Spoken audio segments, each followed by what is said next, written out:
Yan na, ito yung rear mirror. Mirror in the sky.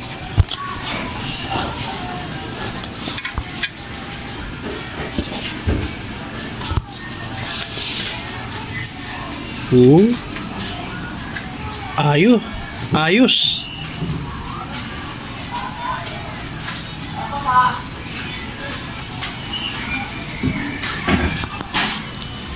Yan isa. Tingnan ko baka may diferensya yung isa. Para kung may diferensya, mabatikos natin yung ano. Pinag-ordera natin. Ito yung karugtong di ba? Hindi magkasya.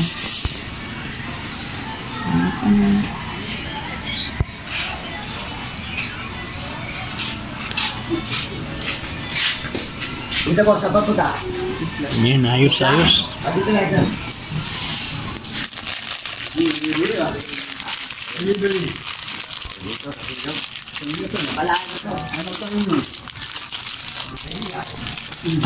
Anong masabi mo? Kumpleto? Kompleto. Kumpleto detalye?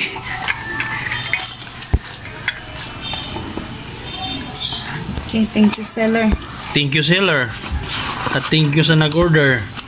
Thank you seller ka natin sa Shopee na. Shopee, thank you. Ang ganda ng mirror na to. Ang ganda ng salamin na to. Maasahan din pala ang Shopee. Ang Shopee ng Pinas. Ito na. 3 days ko rin hinintay ito. Ulitin ko, 3 days kong hinintay ito na. Lagyan na natin kasi yung kabilang salamin natin may diferensya na kasi. Yan. I-assemble ko na kung pag-aralan ko pala kung paano ikabit natin ang ating side mirror. Yun, ito pala yung kasama niyang mga tornilyo. Kasi pag wala to, hindi makabit to. Kailangan may kasamang tornilyo para kompleto Ricardo. Ito na yung side mirror natin, nakabit na. Medyo natagalan tayo magkabit kasi hindi natin kabisado kung paano natin hanapan ng magandang anggulo. Yun, mahirap ang salitang maghanap ka pa ng magandang anggulo. Anggulo na nga, maghanap pa ng maganda.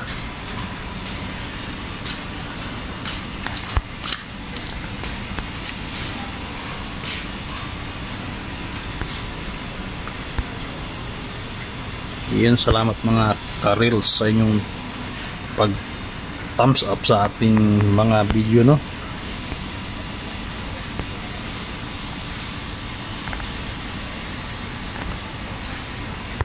Good morning mga lodi. Hag na hag ang forma natin ngayon. Haggard na haggard. Yan mga lodi, no? Ito na yung side mirror natin na nakabit na.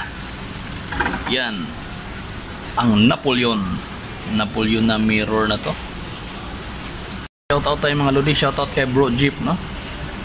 Bro Christian, Bro Lemuel, Bro Rudy. Shoutout kay Edwin Busako. Malupit yan si Edwin Busako. Ang lodi ng Diwalwal.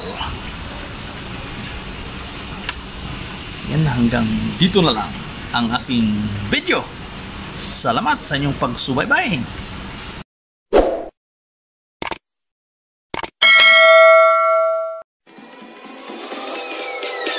Peace.